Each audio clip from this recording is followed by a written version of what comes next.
Hi, everyone. I'm Summer. I'm Carrie. And this is Apostates podcast. I'm nervous. Oh, don't be nervous. It'll be fun. Fuck. Oh my gosh. What the hell just happened? What the hell? What is happening? Make sure you come back. We're going to do this bi-weekly. So make sure you come back to talk to us more about, sex, drugs, and self-improvement. What else? How else did they warp our brains? In every way. I don't pick easily identifiable things because it feels like it's everything. It is so much. I think another big thing for me is family first and blood comes before everything. That kind of stuff. The church teaches you family is the most important thing, below God. But it's only families that they consider families. Yeah, because I was also reading on Twitter about this girl, and she told her dad told her if you're not gonna be respectful of my beliefs and follow me, then you're not gonna be a part of my life. And, Mormon, I think. And so it's common. Disowned her and stopped talking to her, and I was like, that's your child. Mm-hmm. I think that's also a big thing because my family is very blood before everybody else, and I'm like, no, I'm gonna pick the people that I chose to be in my life. Right. To me, when I say family takes priority, that's what I'm talking about, because there are definitely people I don't consider family just because they're related to me. But there's also a lot of things that are completely ingrained we are surrounded by continually that we didn't even think about its connection to religion, purity culture, modesty culture, fucking marriage culture. Think about the way people even talk about relationships. They're the next step. It's an inevitability. You are to get married. To get married. If your religion says that you have to sign a property contract with the government, you should probably think long and hard about this. What the fuck is that about? Yeah. So it's all wrapped up in, so that changes the way we date, the way we treat other people. Because when you talk about purity culture reduces all women to objects. Yeah. There's no room for consent in that. So which of course it's the result of patriarchy. So but it's so deeply ingrained. If you talk to people, think about how many people just throw out there. So say you want to wear something skimpy and somebody's like, have more respect for yourself. I do respect myself because it's hot outside and I want to be comfortable. Right. I'm not trying to have a heat stroke. Well, you're asking for a certain type of attention from men. No, I'm asking for men to... did those words leave my mouth? Right. That's not what I'm asking for. Right. And so, all of it. Whether it's marriage culture, purity culture, modesty, whatever they want to call it, it's all foundational to rape culture. So I especially hate in middle school and high school and girls couldn't wear tank tops because the shoulders were out. Good Lord. Oh, there I go again. Right. But it was never the boys in my class that had a problem with it. No, it was the grown men. Oh, it's cute girls. And the girls are going to be like, oh, cute boys, my age. I like that. But it's always the creepy freaking teachers. Yes. Yes. And that was one thing that was very normalized in the place that I grew up. And it apparently is still an issue. Although, unfortunately, that's probably because a lot of the same people are still there. But they blame the students when they get preyed on by the adults. And it was very, very normalized. One of the principals one time,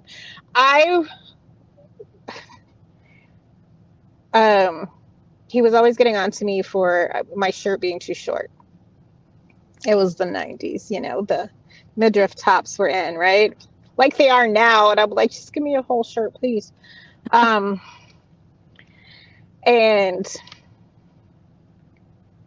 so he was already, you know, watching me a little bit weirdly close on that. But one day I went in there and I had these jeans with cutouts on the side of the leg, which are not against the dress code, by the way. So not only did he say something about them, like he bent down and touched my leg and said something. My mother, now this woman never took up for me in my life until this is probably one of the few times that ever happened. But she cornered him at the basketball game later that day and said, "You touched my daughter again, and I'm going to reach out and touch you, sir." So I will give her that. She didn't just let it happen, but a lot of the people did. And it was always, you know, it's always the girl's fault. Like, how is a fucking collarbone distracting? Please tell me. Oh, like, and not to say that it doesn't ever happen with like the female teachers too, because it happened at my school with 2 female teachers with like the young boys. Yes, that the most recent incident that I was saying this is apparently still a problem was a female teacher, Anna. It's so yucky. Mm-hmm. Like there was a female teacher who bought kegs for a high schoolers party and went to said high schoolers party. I don't want to talk about the things that happened at the party. It's okay. Let's not traumatize anyone today. And there was another woman who had a certain like football player like fetish. She was like, it was gross. So it happens like everywhere, but then, you know, everybody's treated differently because like a female teacher and like a young boy student, or like a creepy old man teacher and like a young girl student, like it's all just like weird and icky, and I don't like it. It's I don't so remember damaging. It was icky and gross. Speaking of icky, another thing that the okay, I can point the teaching out that causes this one. The doctrine of original sin tells us there is something inherently wrong with us. Yeah. So in order to just fix after we leave the church, that doesn't go away. It's really hard to recover from that. You have to completely readjust your worldview in order to actually find some self-worth. Yeah. Because you're told that doesn't exist. Your only value is found in Christ and what he does for you. And that one was really hard for me, was recognizing that I'm okay as a whole person. I don't need somebody to come save me. I wasn't born inherently wrong. I may have been damaged along the way, but that was not, you know, that one was really hard for me. A lot of guilt, and for no reason.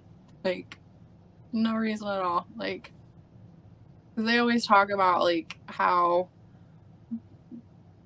technically, like, babies have never sinned. So, like, when they die, they just go straight to heaven. But then you say, like, the original sin, that would be, like, considered from like conception, and so they don't want to like say that because they believe that life starts at conception. So therefore, like that baby would have the original sin, and it's all. They don't have a real answer for that. Nope. They really don't. And I don't think they really care. Honestly, I do think it is all about controlling women. So That's what it's always been about. right. I don't think it's really about. And before people send me messages, I understand the whole pregnant people, not all women thing. But I'm choosing I'm being very specific with that language it's rooted in the hatred for women.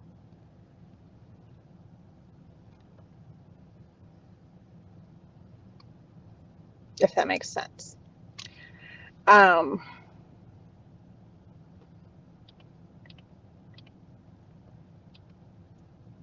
I think recognizing, when we get to the point where we can recognize that we have inherent value as people, it also changes the way we relate to other people and the way we interact with other people.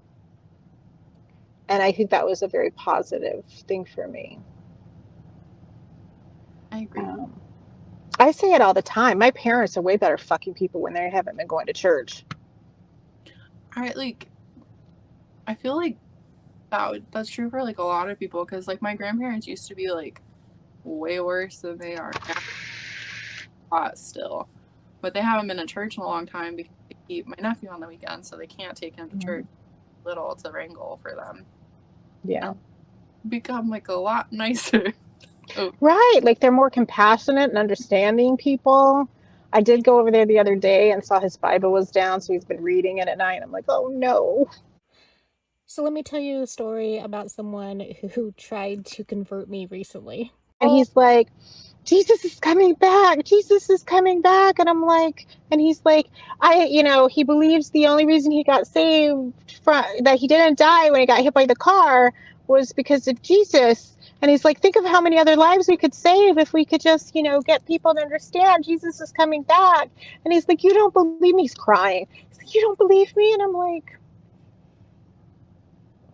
just looking at him like this, because I'm like, I don't want to say anything because, drunk people are not the most rational. Yeah. And I'm just like, I don't need Jesus to save me from the car because I'm not going to be stumbling in the middle of the street drunk. Valid. That's valid. He didn't think so, but I'm sure he prays for me now. Drunk people are a lot. Oh my God. Sometimes. See, right there. Oh my God. Like it's just forever.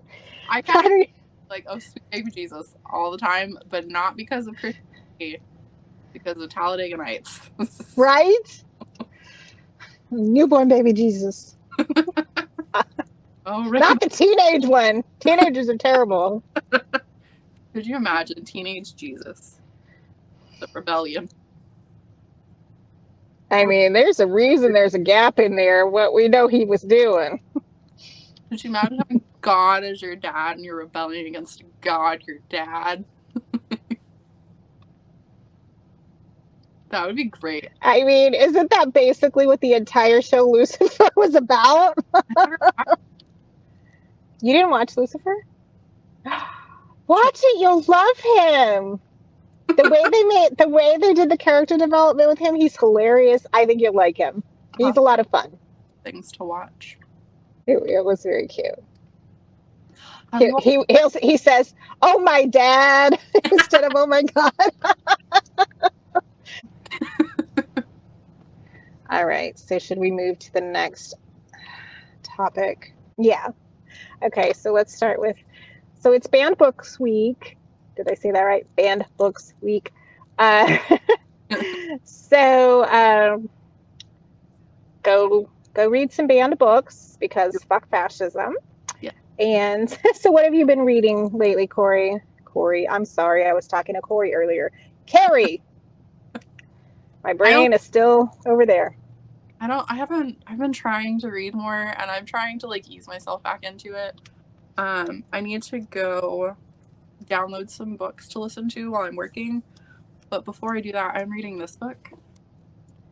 Jack the Ripper? Oh, Stalking Jack the Ripper. Mm-hmm. Oh. And it's a girl who is, I guess, like a mortuary assistant, but it's like at the time when Jack the Ripper was killing, and she's trying to like figure out who it is. Oh, okay. It's really good so far. I'm on like chapter 4. But nice. I got it at half. Very nice. I just finished Jeanette McCurdy's book, I'm Glad My Mom Died. I want to read that. It is very good. People were giving her hell about titling it that, and I think they should all shut the fuck up. Because it's a very valid, I mean, it's valid, and I think it's important to honor that that's a perfectly valid way to feel about somebody, especially when they abused you. You're not obligated to speak only nice things about them just because they died. Yeah, I agree. Like, I haven't read the book, but I've heard a lot of things like over the years that she's talked about in like interviews and things she's disclosed, and I'm kind of glad her mom died. I was messaging you at the group chat. I was like, I'm 2 minutes in and I just said, oh fuck. And then I'm like, I hit 10 minutes and like, okay, I'm 10 minutes in and I'm already glad her mom died. I'm glad we're on the same page. Yes, it was. Sounded shitty. It was a wild ride. So how about books and well, we've read to books. How about like TV and movies? What do you? Currently watching The Sandman. The Sandman. I'm gonna have to look that one up. It is so good. I've been watching a lot of anime lately. My roommate got me into one, and the title of it is That One Time I Got Reincarnated as a Slime. Wow. Never heard of that. That's interesting though. It's really good. Just that one time, not the other time. That one time. Because he was a human, and then when he died, he got shot, and then he got reincarnated as a slime, and he can just absorb. Oh, wow. It's great. Wow, I may have to look that one up. It's my kids are like that. They're very into anime. It's like a video game. Like he absorbs like they'll love that. Things like when they die or when they're about to die, and you can take on like their powers and use them. Oh, cool. That's really good. See, we need to just have a movie night. Yes, please. With the kids because they'll love it. Yes, please. What are you watching? So for TV, I have to, of course, shout out Reservation Dogs on Hulu and Rutherford Falls on what is that one on?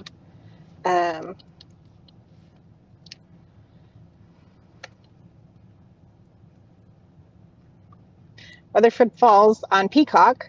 It's nice to have Indigenous folks on TV, and not just that, there's Indigenous writers and, just on all facets of the production. So that's pretty amazing.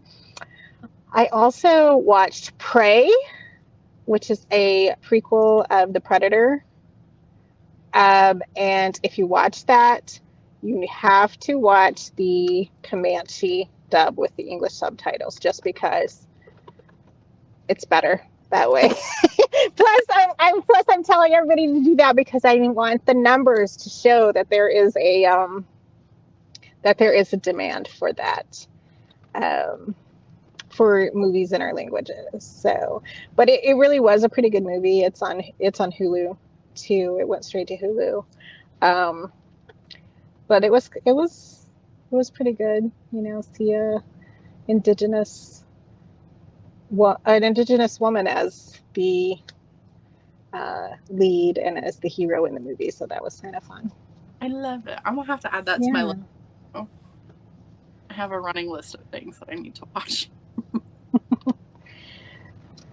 And other than that, it's just been a lot of documentaries. I've been watching scary movies because it's spooky season.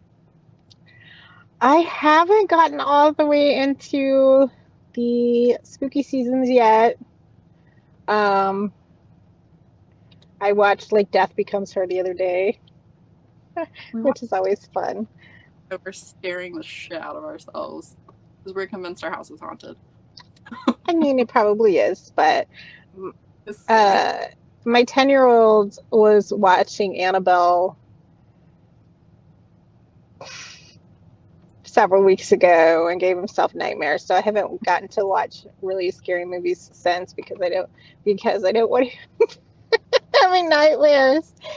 He likes scaring himself, but then he's like, dreaming about it. I watched The Nun on Saturday and it gave me nightmares. So. I watched The Exorcist here Have you noticed a lot of like 3 or 4 weeks ago. scary movies are based in religion? Yes, I was noticing that because with the other night, he was going through. I was staying at a friend's house, and he was going through. I don't know what his deal is. If he's drinking, he watches horror movies when he goes to bed, and so inevitably, what happens is he falls asleep, and then of course I fall asleep too because it just is. I can't stay up watching TV. I almost always fall asleep in front of it. So inevitably, I wake up like. Why is there somebody screaming in the room? It's because he's left the horror movie on. And I'm like, oh. But he sleeps right through it. So yeah, I was noticing that as he was going through because he's like, I've seen all of these. I'm like, yeah, because it's the same movies. Most of them are old movies. And I'm like, they're all religious. They're all based in religion. Religion is scary. That's my takeaway. So why do people keep opting in? That's the question. It's interesting. It's either like it's based in religion, right? There's like The Exorcist or whatever, where it's, this demonic presence and then, but they're going to be the hero and save you from it. Or it's demonizing witches. Have you noticed that? Yeah, which do anything. Which is still based in the religion because that's the whole idea of what witches are bad. Yeah. Now I'm going to have to go watch Monty Python. She's a witch. Build a bridge out of her. Don't forget to like and subscribe to the channel. And if you want to make sure you don't miss any of the uploads, be sure to turn on those notifications so you will know as soon as those go up. Also, like us on social media at Hypoxia Podcast, or the easiest way is to go to our website, hypoxia.com. That's